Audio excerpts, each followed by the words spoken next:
Welcome to study lover students. آج کی video میں ہم ڈسکس کرنے والے ہیں دی ان نون سٹیزن بائی W.H. آرڈن. یہ ایک بہت ہی کمال کی پوئم ہے. ایکچولی یہ ایک ایلیجی ہے جسے لکھا تھا W.H. آرڈن نے. اس ایلیجی کا نام ہے دی ان نون سٹیزن.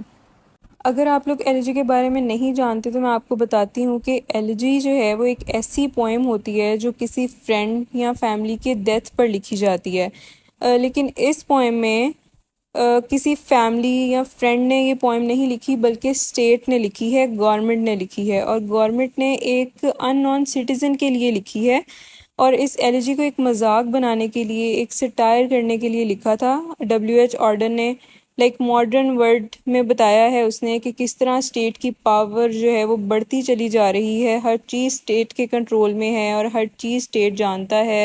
اور اب ہم دیکھتے ہیں کہ اسٹیٹ ایک ان نون سٹیزن کے لیے ایک ایلیجی کس طرح لکھتا ہے. گورنمنٹ سب سے پہلے بریکٹ میں لکھتی ہے 2JE7M8 ماربل مونومنٹ از erected، یعنی اس سٹیزن کی یاد میں گورنمنٹ نے میموری کے طور پہ تیار کروایا ہے. According to bureau of statistics کے مطابق کبھی بھی اس آدمی کے لیے کسی نے بھی کوئی فارمل کمپلیمنٹ نہیں کیا، اور دوسری رپورٹس کے مطابق سب ایسا کہتے ہیں کہ وہ ایک پرفیکٹ سٹیزن تھا، کیونکہ سوسائٹی کو سرو کرنے کے لیے ہر وہ چیز وہ کرتا تھا صحیح طریقے سے جو سوسائٹی کے لیے صحیح تھی.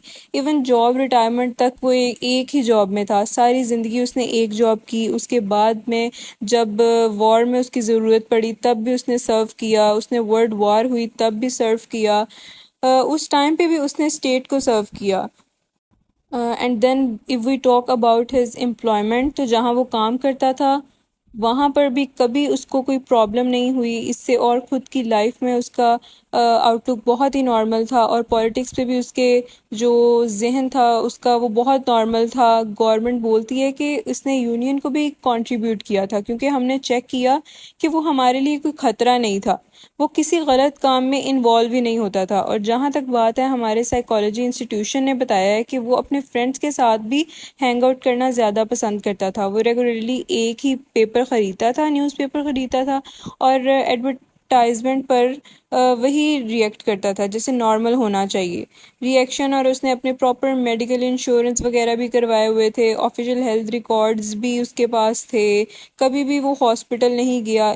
سوسائٹی آرگنائز کرنے والے ڈپارٹمنٹ اور انچارج کے مطابق وہ گورنمنٹ اور اسٹیٹ کے سارے ایشوز کو سپورٹ کرتا تھا، اور اس کے پاس وہ ساری چیزیں تھیں جو ایک ماڈرن انڈیویجول کے پاس ہونی چاہیے، جیسے کہ ریکارڈر، پلیئر، ریڈیو، فرنیچر، یہ ساری چیزیں. اور ہمارے پبلک اوپینین ڈپارٹمنٹ نے بھی یہی بتایا کہ اس کے ہمیشہ بڑے ایشوز پر صحیح ویوز ہوتے تھے. وہ بہت ہی پیسفل تھا، لڑائی جھگڑا بالکل نہیں کرتا تھا، ہر چیز کو مان لیتا تھا، اور ضرورت پڑتی تھی تو وار میں بھی بالکل پورا حصہ لیتا تھا اور لڑنے بھی جاتا تھا جب اس کی ضرورت پڑتی تھی. اس کی فیملی کی بات کریں تو اس کی ایک وائف تھی، 5 بچے تھے، اتنے ہی بچے تھے جتنے ضروری تھے، گورنمنٹ نے جتنے بتا رکھے تھے. تو ایک کریکٹ نمبر میں اس نے بچے پیدا کیے. مطلب ایک ایجوکیشن کو لے کر بھی وہ انٹرفیئر بالکل نہیں کرتا تھا کہ ٹیچرز اس کو ایسے کیسے پڑھا رہے ہیں، ویسے پڑھانا چاہیے، کبھی اس نے کویسچن نہیں کیا تھا اس نے.